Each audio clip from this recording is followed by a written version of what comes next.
I should have known something was wrong when my sister Melissa started coughing that day in October. Not because the cough itself was particularly alarming, but because of the way she held her hand to her chest afterward, her eyes darting toward our mother like she was waiting for applause. The morning light streaming through Mom's kitchen window caught the theatrical gesture perfectly, illuminating the performance I was too blind to see.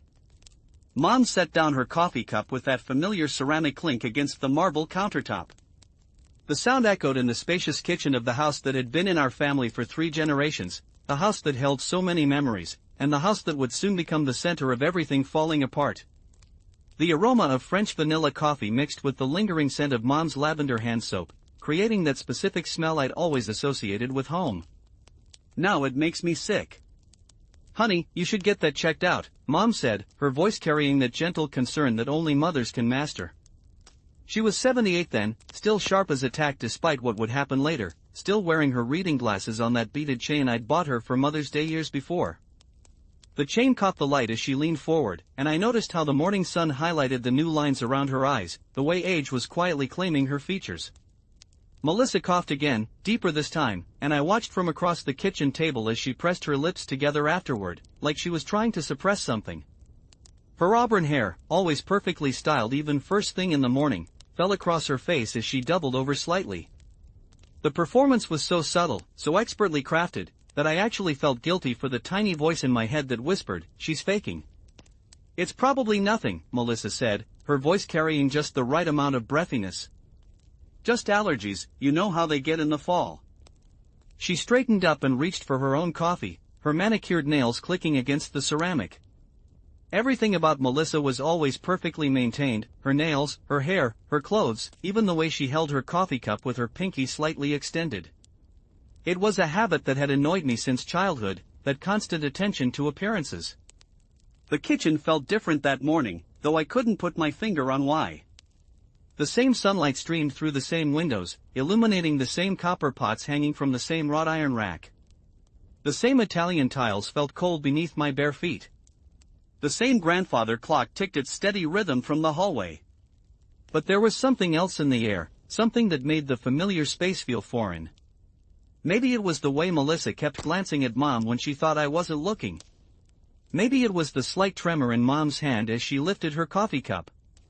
Or maybe I was just imagining things. God, how I wish I had been. 3 days later, Melissa called me at work. The ring of my desk phone cut through the afternoon quiet of my insurance office, a shrill sound that somehow seemed more urgent than usual.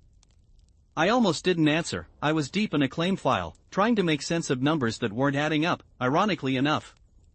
The irony wasn't lost on me later. "Sarah," Melissa's voice came through the receiver, weaker than usual. There was background noise I couldn't identify, a sort of humming that made me press the phone closer to my ear. "I'm at the doctor's office.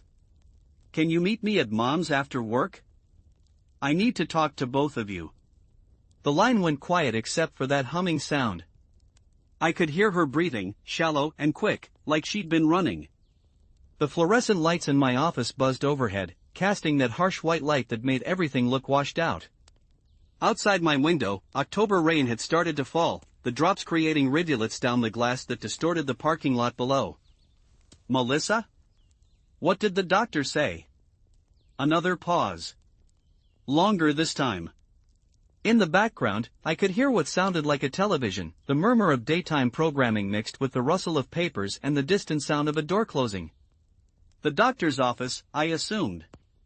The smell of coffee from the break room down the hall drifted into my office, mixed with the chemical scent of carpet cleaner they'd used that morning. Just meet me at Mom's, okay? 5:30? The line went dead before I could respond. I sat there holding the phone against my ear for several seconds, listening to the dial tone and trying to shake the feeling that something fundamental had just shifted. The clock on my computer screen read 3:47 in the afternoon.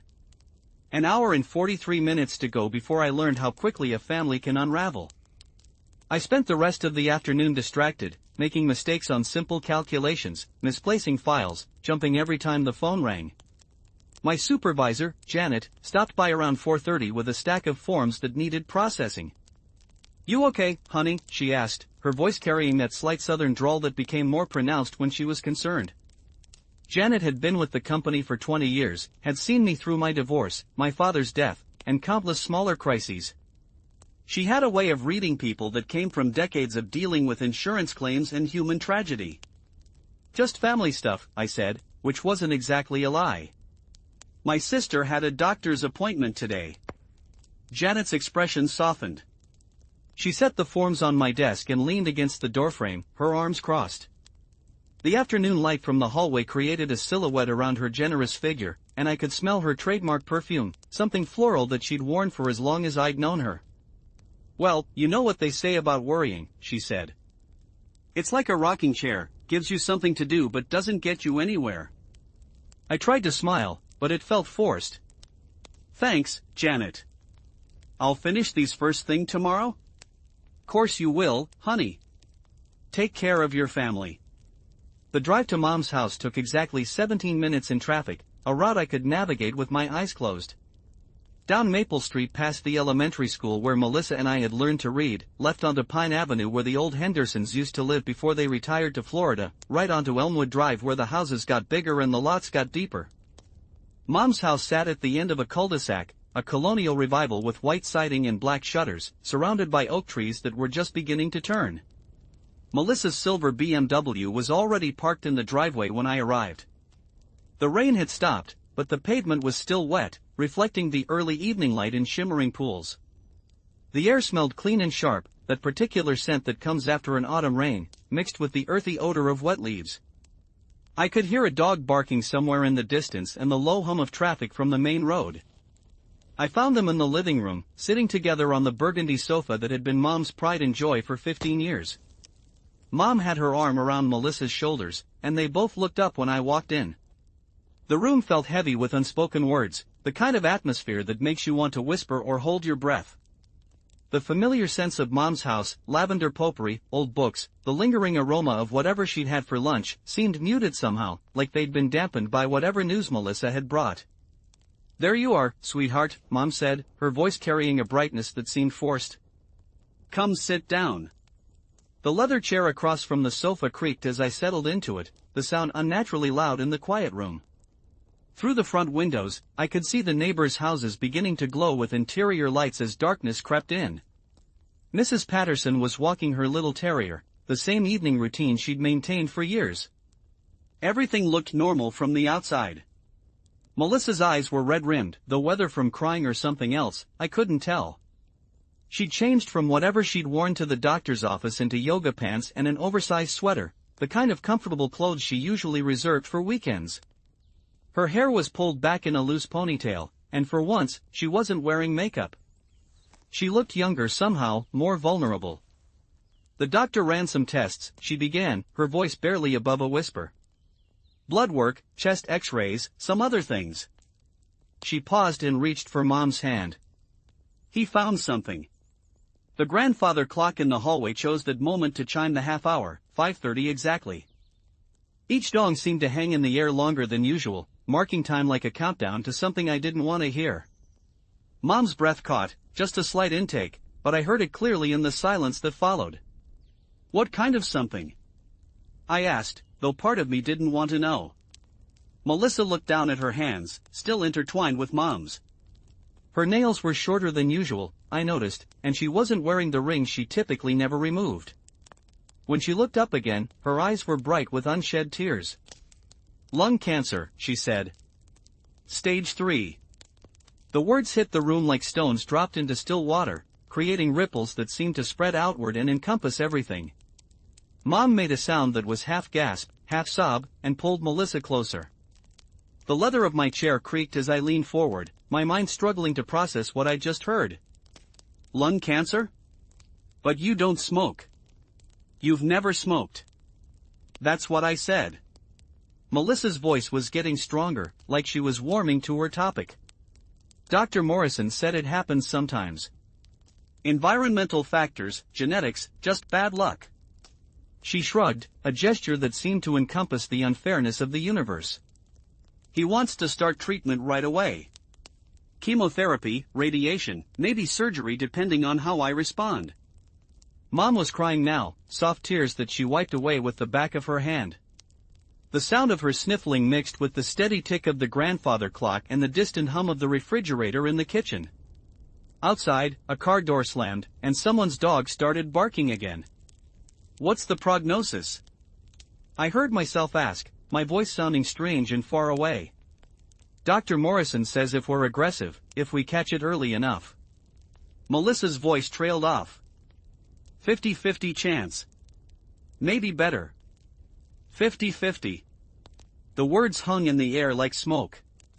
In my line of work, I dealt with statistics all the time, probability tables and actuarial charts that reduced human life to numbers and percentages. But this was different. This was my sister. This was my family. I stayed for dinner that night, though none of us ate much. Mom reheated leftover pot roast, and we sat around the kitchen table picking at our food while trying to pretend everything was normal. The meat was tender and savory, seasoned the way Mom had been making it for decades, but it tasted like cardboard in my mouth. The overhead light cast harsh shadows across our faces, and every scrape of silverware against ceramic seemed unnaturally loud. "We need to talk about practical things," Mom said finally, setting down her fork. "Insurance, treatment options, what this means for work." She looked at Melissa with eyes that held a mother's fierce protectiveness mixed with barely controlled fear. "I'll need to take medical leave," Melissa said. "The treatments are going to be intense. Dr. Morrison says I should plan on being out of commission for at least 6 months, maybe longer." 6 months. I did quick math in my head. Melissa worked in marketing for a tech company, good salary but not great benefits. Medical leave would cover part of her income, but cancer treatment was expensive. The house payments, the car loan, the credit cards she never seemed to pay off completely. "Money's going to be tight," I said, stating the obvious. "I know."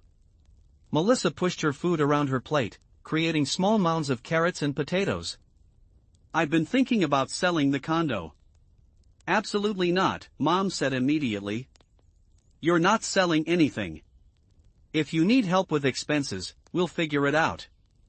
I watched this exchange with a growing unease that I couldn't quite name.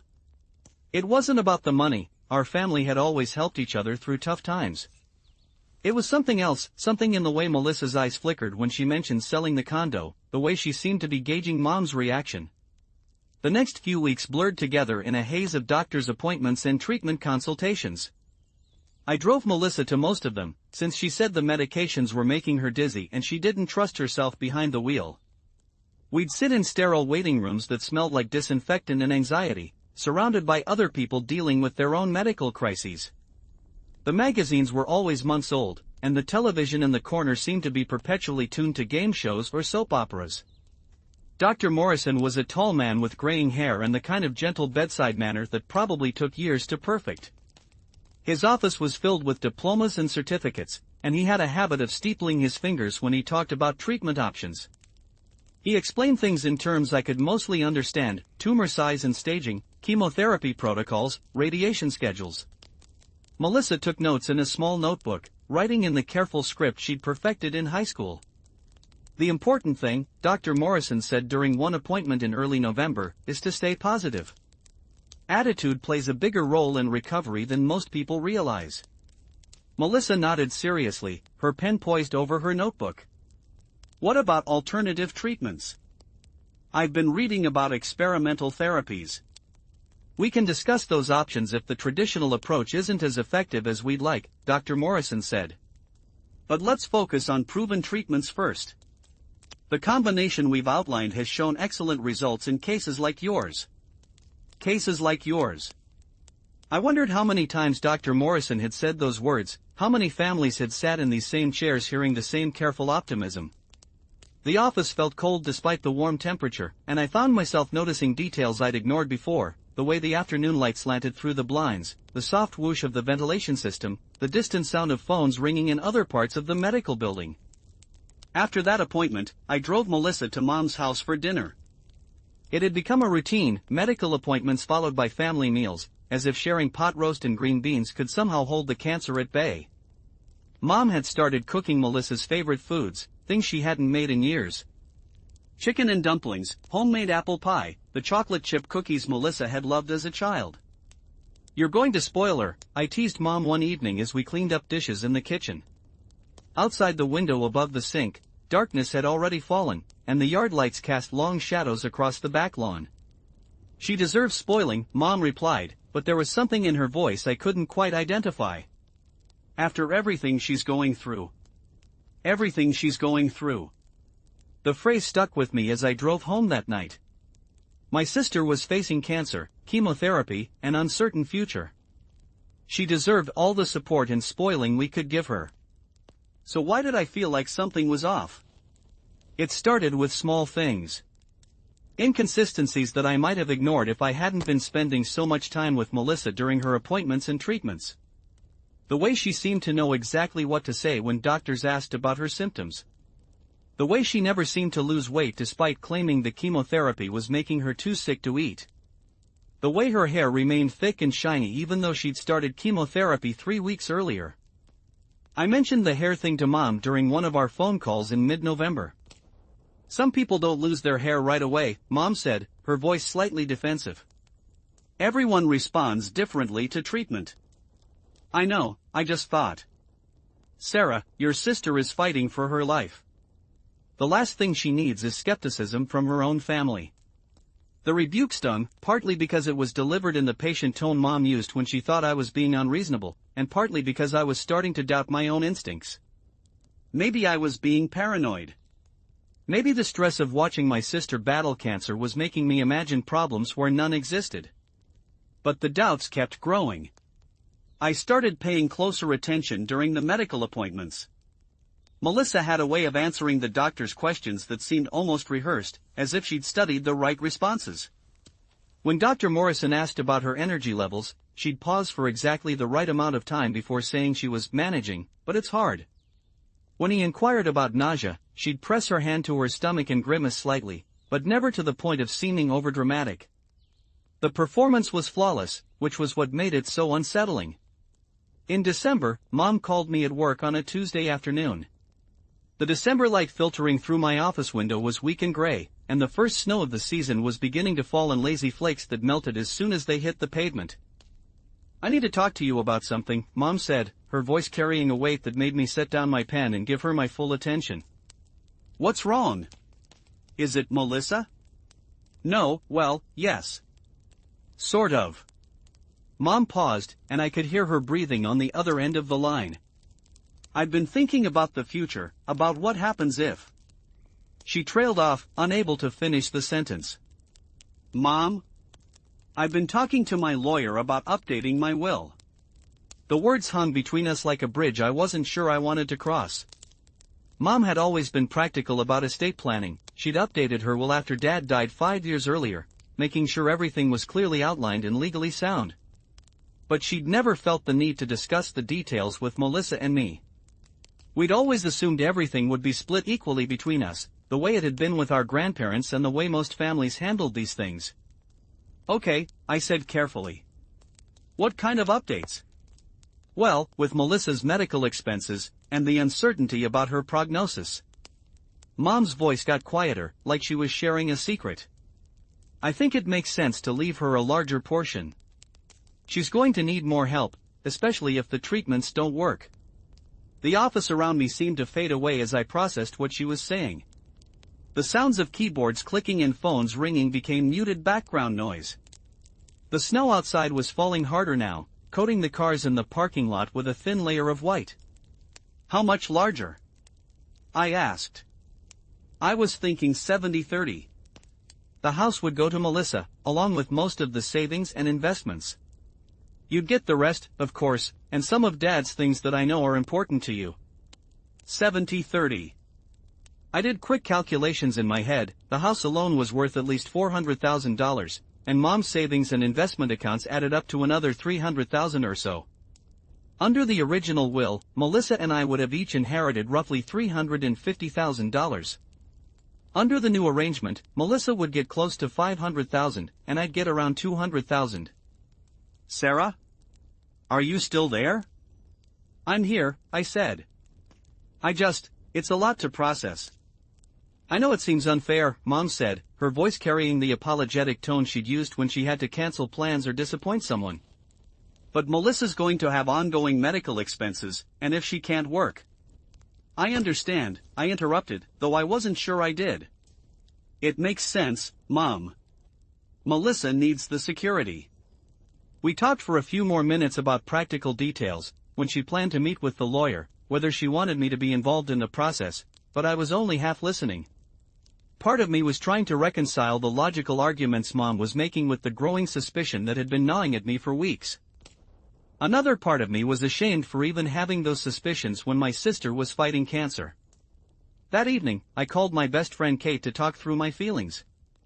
Kate and I had been friends since college, and she had a way of cutting through emotional confusion to get to the heart of things.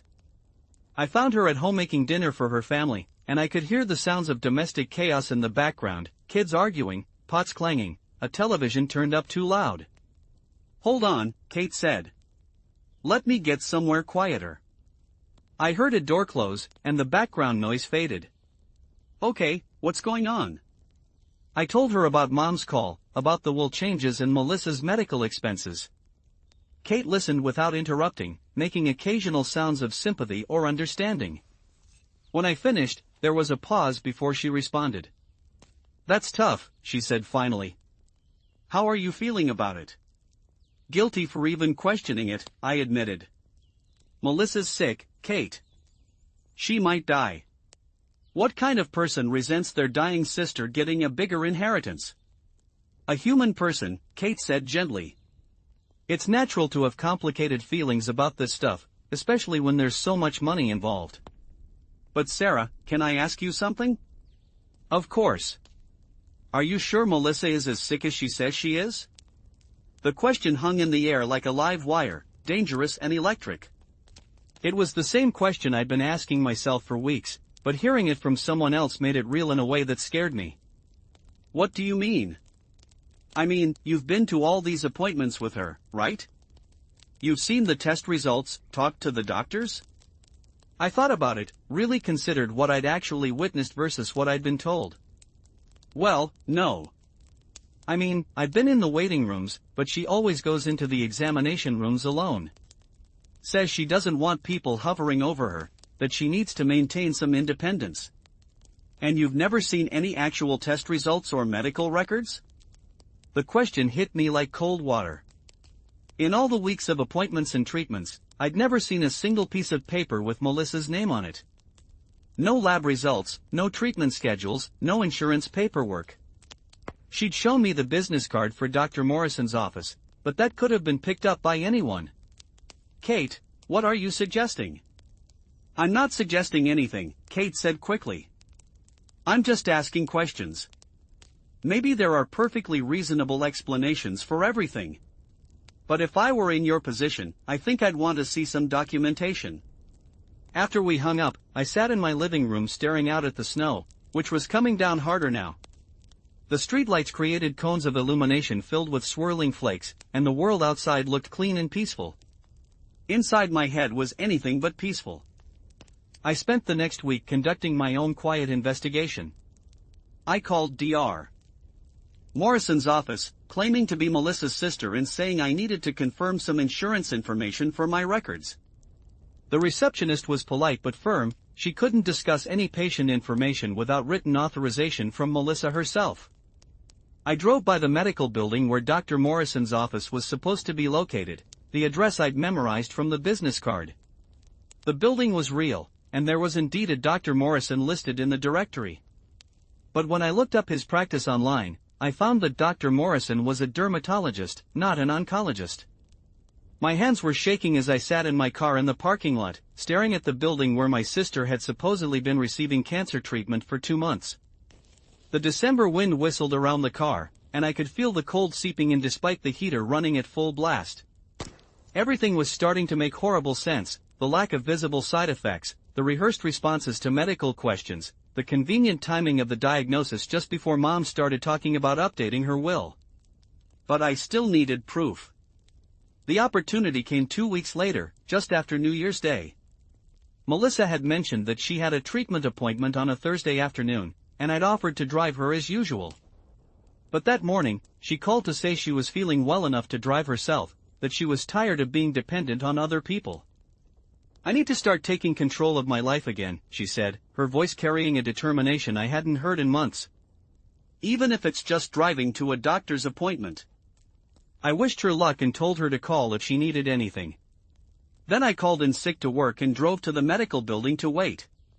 Melissa's BMW pulled into the parking lot at exactly 2:15, 15 minutes before her supposed appointment time. I watched from across the lot as she got out of her car, checked her appearance in the side mirror, and walked toward the building. She was wearing jeans and a sweater, the kind of casual outfit someone might wear to run errands, not the comfortable clothes most people chose for chemotherapy sessions. I waited 5 minutes, then followed her into the building. The lobby was busy with the usual afternoon traffic of patients and visitors coming and going. I spotted Melissa almost immediately. She was sitting in the small coffee shop near the main entrance, reading a magazine and sipping what looked like a cappuccino. She looked relaxed, healthy, nothing like someone about to undergo cancer treatment. I watched her for 45 minutes. She read her magazine, checked her phone occasionally, and ordered a second coffee. At exactly 3:30, she gathered her things and walked back to the parking lot. I followed at a distance, my heart pounding so hard I was sure other people could hear it. Melissa drove straight home. I waited an hour, then called her. "How did the treatment go?" I asked, trying to keep my voice casual. "Rough," she said, and I could hear the exhaustion in her voice that hadn't been there when I'd watched her reading peacefully in the coffee shop. Dr. Morrison had to adjust my medication levels. "I'm pretty wiped out. Do you need anything? I could bring dinner over." "That's sweet, but I just want to sleep." "Maybe we can have lunch tomorrow if I'm feeling better." That night, I called Mom and told her I was coming over. I needed to have a conversation I'd been dreading for weeks, and I couldn't put it off any longer. Mom was in her kitchen when I arrived, cleaning up from dinner. The warm smell of roasted chicken lingered in the air, mixed with the scent of the vanilla candles she liked to burn in the evenings. She looked up when I walked in, her face brightening with the automatic smile she always gave her daughters. "This is a nice surprise," she said. "Have you eaten? There's plenty of leftover chicken." "Mom, we need to talk." Something in my voice must have alerted her, because her smile faded and she set down the dish rag she'd been using to wipe the counters. "What's wrong?" I told her everything.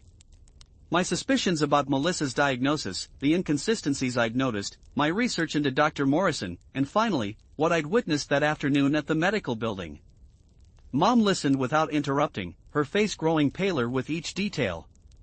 When I finished, she was quiet for so long I wondered if she'd heard me. Finally, she walked to the kitchen table and sat down heavily in one of the chairs. "Are you telling me you think Melissa is faking cancer?" The words sounded even more outrageous when Mom said them out loud. "I'm telling you what I observed. She's not going to cancer treatments, Mom. Dr. Morrison is a dermatologist, not an oncologist. She's been lying to us for months." "But why? Why would she do something so horrible?"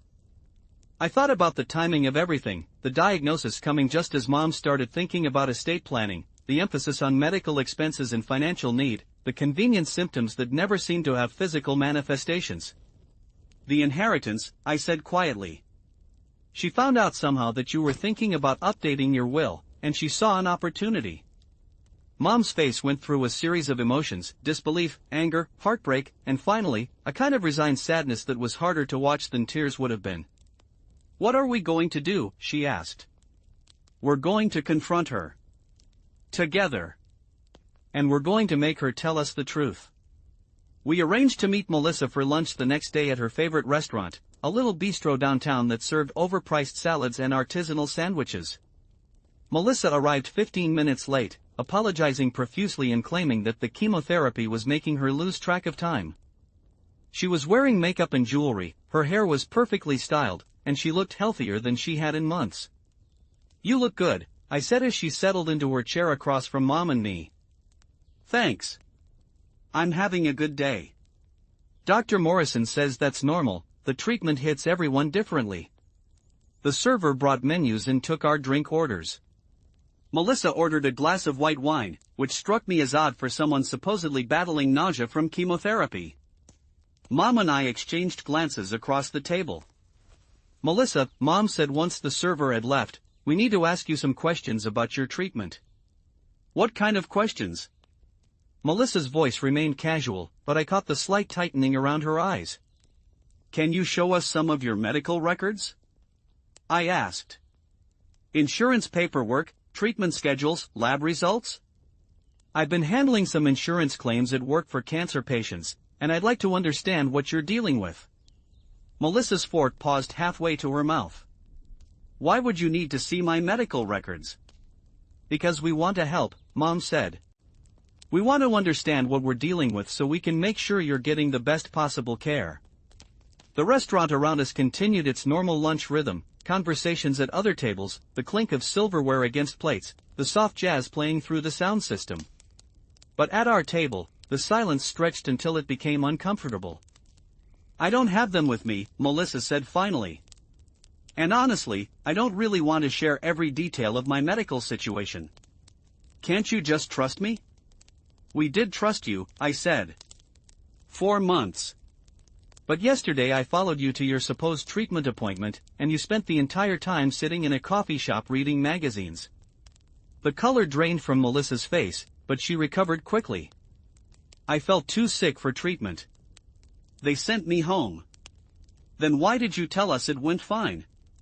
Why did you lie about Dr. Morrison adjusting your medication? I don't have to justify every detail of my medical care to you, Melissa snapped, her voice rising enough that people at nearby tables started to glance our way. I'm dealing with cancer, Sarah.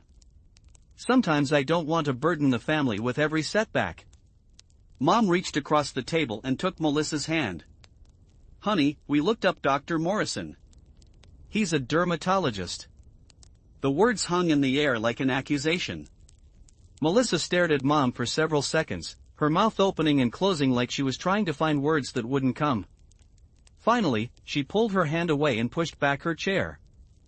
I don't have to sit here and listen to accusations from my own family, she said, her voice shaking with what could have been anger or fear. When you're ready to support me instead of interrogating me, you know where to find me. She grabbed her purse and walked out of the restaurant, leaving Mom and me sitting at the table with 3 untouched salads and a dozen unanswered questions. That evening, Mom called Melissa and left several voicemails asking her to come home so they could talk. Melissa didn't return the calls. I drove to her condo, but her car wasn't there, and she didn't answer the door when I knocked. For 3 days, she effectively disappeared, not responding to calls or texts from either of us. Finally, on Sunday morning, she called Mom. I'm in the hospital, she said, her voice weak and frightened. Something's wrong. Can you come? Mom called me immediately, and we drove to St. Mary's Hospital together. The drive took 25 minutes through light Sunday morning traffic, and we spent most of it in silence. Mom stared out the passenger window at the passing scenery, strip malls and fast food restaurants and the familiar landmarks of a route we'd both driven countless times. I focused on the road and tried to prepare myself for whatever we were about to face. St. Mary's was a sprawling complex of brick buildings connected by covered walkways and surrounded by parking lots that never seemed big enough. The emergency room entrance was clearly marked with blue signs, and there was always an ambulance or 2 parked near the automatic doors. The hospital smelled like disinfectant and floor wax, with undertones of cafeteria food and the indefinable scent that comes from too many sick people in too small a space. We found Melissa in room 217, a semi-private room she was sharing with an elderly woman who appeared to be sleeping. Melissa was propped up in the hospital bed closest to the window, wearing a standard-issue hospital gown and looking genuinely ill for the first time in months. Her face was pale, her hair was disheveled, and there were dark circles under her eyes that no amount of makeup could have hidden. Thank God you're here, she said when she saw us, reaching out with both hands like a child seeking comfort.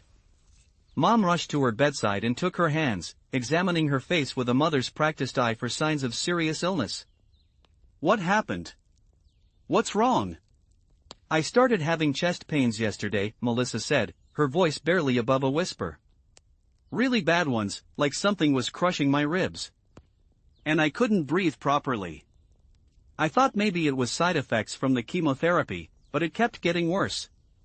I stayed near the foot of the bed, watching and listening but not entirely convinced by the performance. Something about the way Melissa was describing her symptoms felt familiar, like dialogue she'd rehearsed. Have the doctors said what's causing it? I asked. Melissa's eyes darted to me briefly before focusing back on Mom. They're running tests. Blood work, more X-rays, and EKG. Dr. Patterson says it could be complications from the cancer treatment, or... She paused dramatically. The cancer might have spread. Mom made a soft sound of distress and squeezed Melissa's hands tighter. When will you know more? Dr. Patterson should be back with the test results soon. He seems really concerned. As if on cue, a man in a white coat knocked on the doorframe and stepped into the room.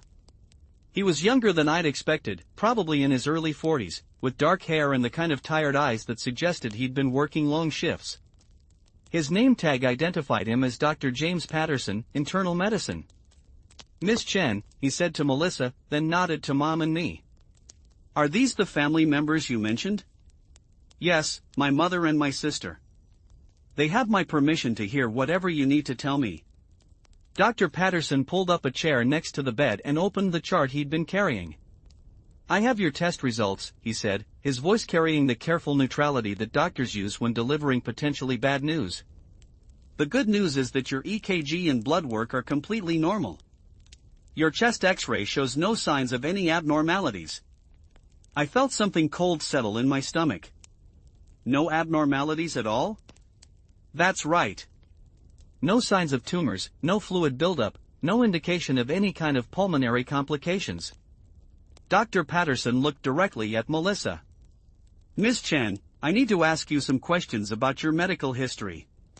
According to your admission forms, you're currently undergoing treatment for stage 3 lung cancer? Melissa nodded, though I noticed her hands had started trembling slightly.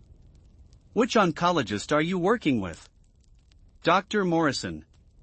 I'm not familiar with a Dr. Morrison in oncology. Which hospital is he affiliated with? The room went very quiet. Through the thin hospital walls, I could hear the sounds of normal hospital activity, monitors beeping, conversations in the hallway, the distant ring of telephones. The elderly woman in the other bed stirred slightly but didn't wake up. He has a private practice," Melissa said, her voice getting smaller. Dr. Patterson frowned and made a note in his chart. "I'd like to contact Dr. Morrison to discuss your current treatment plan, especially given your symptoms today." Do you have his contact information? Melissa looked desperately between Mom and me, as if we might somehow rescue her from the conversation. Her face had gone from pale to ashen, and I could see the pulse beating rapidly in her throat. Miss Chen, Dr. Patterson said gently, I'm having some difficulty understanding your medical situation. Your chest X-ray shows no evidence of cancer, current or historical. There are no signs that you've undergone chemotherapy or radiation treatment. And I can't find any Dr. Morrison listed as an oncologist in this area. The words fell into the room like stones into still water, creating ripples that spread outward until they touched everything. Mom's hands went to her mouth, and she made a small sound of understanding and betrayal. The elderly woman in the other bed coughed softly in her sleep, a reminder that we were not alone in our private family crisis. "Melissa," Mom said, her voice breaking on the name. Tell me this isn't what I think it is. Melissa looked around the room like a trapped animal, her eyes wild and desperate. For a moment, I thought she might continue the charade, might try to explain away the inconsistencies and medical impossibilities. Instead, she crumpled. "I'm sorry," she whispered, the words so quiet we had to lean forward to hear them. "I'm so sorry." Dr. Patterson looked between the three of us with the expression of someone who was beginning to understand that he'd walked into the middle of a family drama. "I think I'll give you some privacy to discuss this," he said diplomatically. "Ms. Chen, from a medical standpoint, you're free to go whenever you're ready. The chest pains you described are likely related to anxiety, and they should resolve on their own." After he left, the room fell into a silence that felt heavy enough to crush us. Mom was staring at Melissa like she was looking at a stranger, her face cycling through emotions too quickly to follow. Melissa had pulled her knees up to her chest and was hugging them, making herself as small as possible in the hospital bed. "How long?" Mom asked finally. "How long have you been lying?" Since the beginning, Melissa said, so quietly we could barely hear her. There was never any cancer.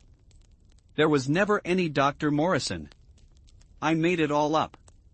The confession hit the room like a physical force. Mom stood up abruptly and walked to the window, staring out at the parking lot where normal people were going about their normal lives, unaware of the family falling apart in room 217. Why? Mom asked without turning around.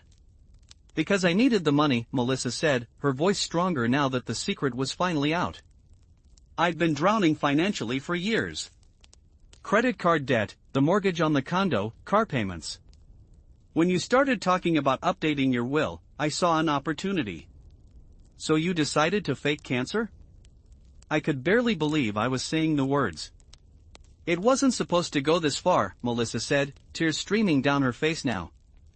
I thought maybe I'd pretend to be sick for a few months, just long enough for you to change the will. Then I'd have a miraculous recovery and everything would go back to normal. Everything would go back to normal? Mom turned from the window, her face flushed with anger.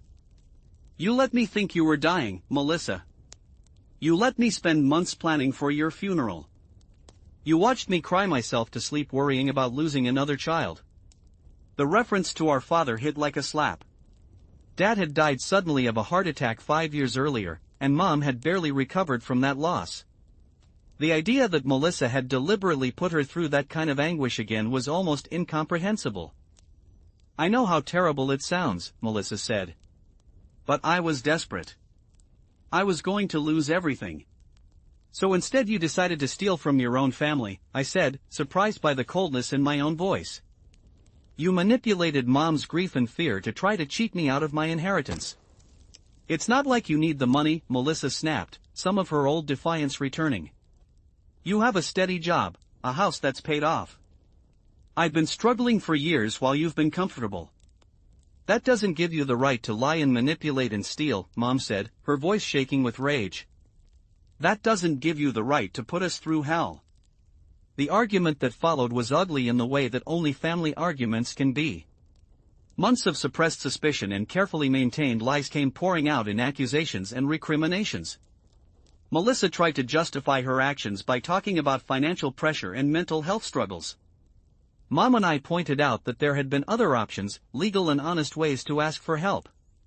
Melissa accused us of never understanding her problems or caring about her struggles. We accused her of being selfish and manipulative and cruel. Through it all, the elderly woman in the other bed slept on, occasionally stirring or coughing but never fully waking up. The sounds of the hospital continued around us, phones ringing, machines beeping, conversations in other languages drifting in from the hallway. Life was going on normally everywhere except in our small corner of room 217.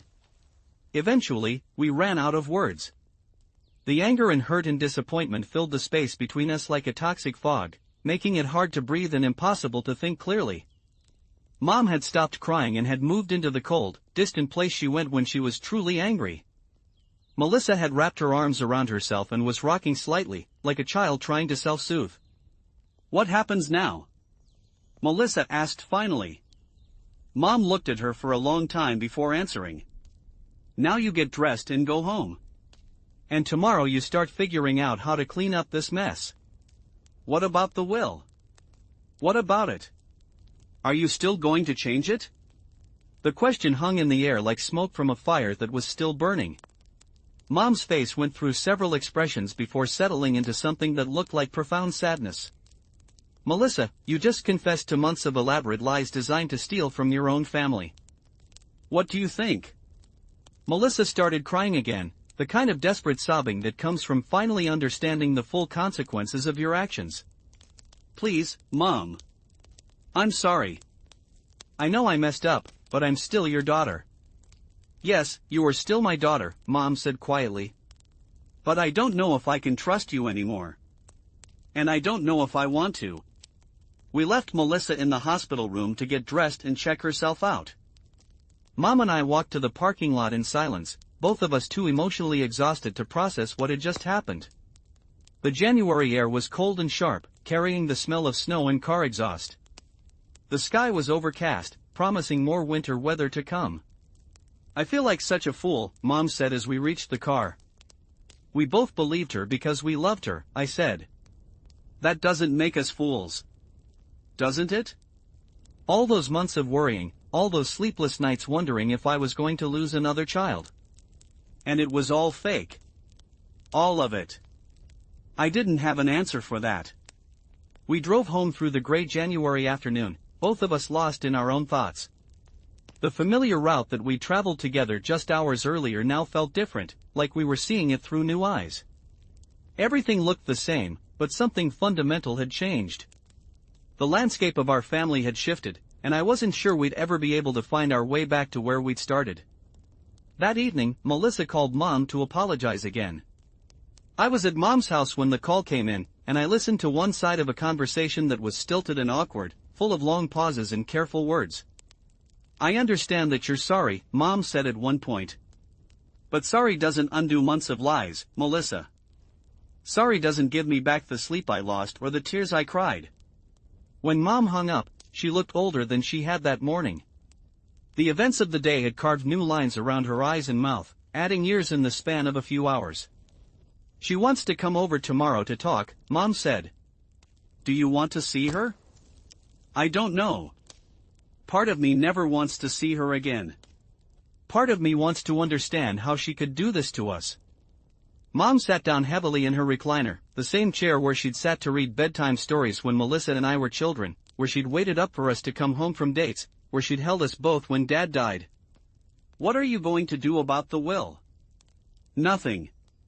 It stays the way it was. 50-50, the way it should be.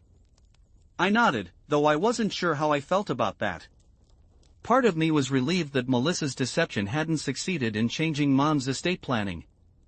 Another part of me was sad that our family had reached a point where we had to discuss inheritance in terms of attempted fraud and manipulation. Mom, can I ask you something? Of course. Did you ever suspect? Even a little bit? Mom was quiet for a long time, staring out the window at the darkening sky. There were moments, she said finally. Little things that didn't quite add up. But I pushed them away because I didn't want to believe my own daughter could lie to me about something so serious.